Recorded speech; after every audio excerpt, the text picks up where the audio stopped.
Monseigneur Benjamin Ndiaye, bonjour et merci de nous avoir reçus ici à l'archevêché. Merci.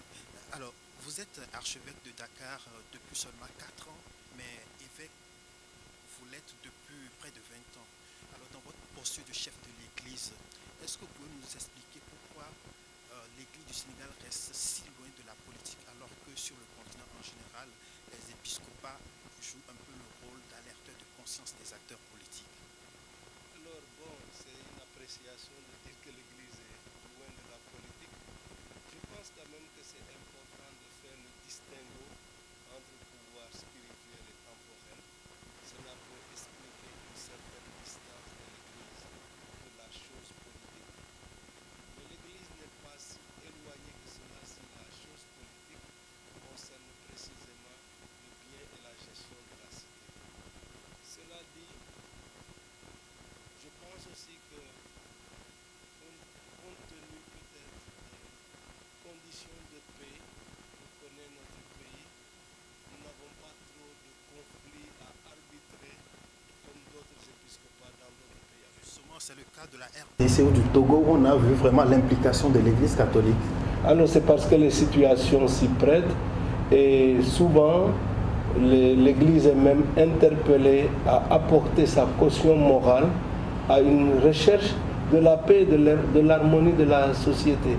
Je pense que c'est dans ce cadre qu'il faut expliquer qu'en RDC ou au Togo ou ailleurs, des épiscopats puissent s'engager plus directement. Alors, vous me permettez ainsi peut-être de dire qu'est-ce qu'on entend par Église.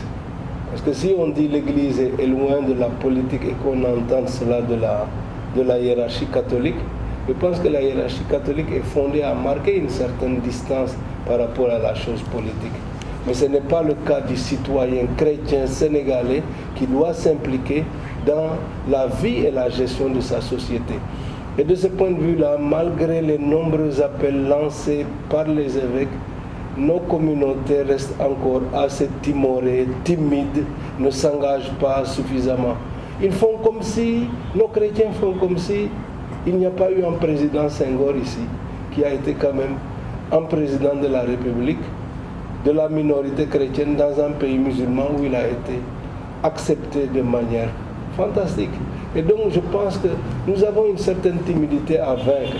Pourtant, à travers des lettres pastorales, à travers des homélies, à travers des conférences, nous ne cessons d'encourager les fidèles à s'engager.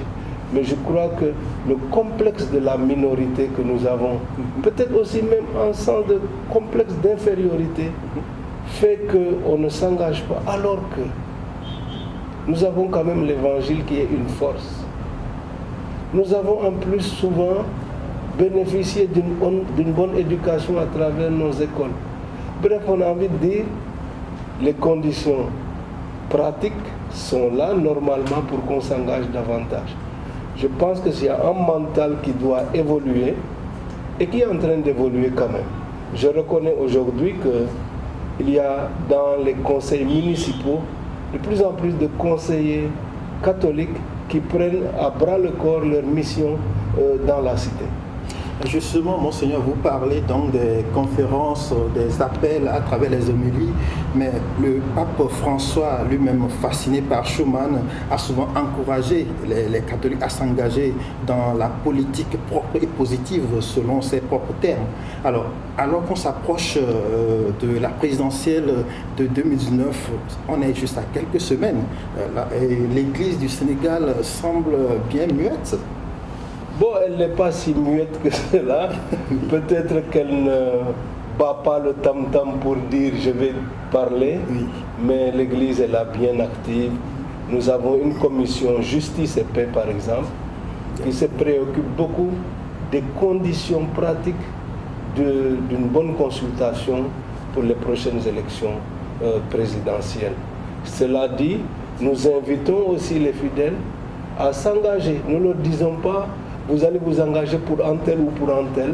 Ce sur quoi nous insistons, c'est le fait de s'engager pour le bien de la cité. Je pense aussi que psychologiquement, les chrétiens peuvent se poser des questions. Et c'est des questions que je me pose aujourd'hui. Mais tous ces prétendants à devenir président, il faudrait leur poser la question, pourquoi ils veulent être président? Est-ce pour commander? Est-ce pour avoir des avantages? Ou c'est pour servir le pays?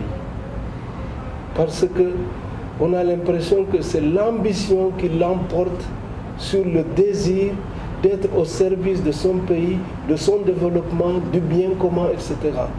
Là aussi, donc, les motivations pour lesquelles nous prétendons à de hautes charges devraient faire l'objet d'une interpellation profonde, que chacun aille faire une introspection pour se demander, mais au fond, pourquoi je veux compétir et devenir président de la République? Pour moi, c'est une question essentielle. Selon ce que vous venez de dire, il y a une limite dans l'engagement politique d'un chrétien, notamment catholique. Si oui, c'est quoi la limite ou les limites? Les limites sont des questions morales. Nous avons une morale et il faut que les options politiques que l'on défend soient en adéquation avec notre point de vue moral. Aujourd'hui, on parle beaucoup de planification familiale. Nous sommes d'accord pour dire qu'il faut travailler à une maîtrise des naissances. Mais nous ne préconisons pas des méthodes artificielles pour cela. Nous préconisons des méthodes naturelles pour la planification familiale. Les méthodes artificielles, vous voulez parler de quelles méthodes? Mais c'est des méthodes, comment dirais-je, comme prendre la pilule, etc. C'est donc qui interviennent directement dans le processus naturel de la transmission de la vie. Or, par une bonne connaissance de la physiologie des personnes, on est en mesure de pouvoir maîtriser la fécondité. Donc c'est cela la position de l'Église. Mais justement, si l'Église, si les chrétiens avaient réussi à se retrouver à des instants de décision, ils auraient pu proposer justement ce point de vue moral. Tout à fait. C'est pour cela que le fait de l'abstention n'est pas une bonne chose. Il faut être dans le champ politique, il faut rentrer dans l'arène. Et j'ai eu l'occasion récemment, à l'occasion justement du décès de Bruno Diatta, de rappeler que nous avons un double impératif. Le Christ nous dit, nous sommes sel de la terre. Le sel se dilue, on ne le voit pas, mais on le sent. Mais en même temps, nous sommes lumière du monde, et ça se voit, et ça éclaire. Il y a ces deux aspects-là.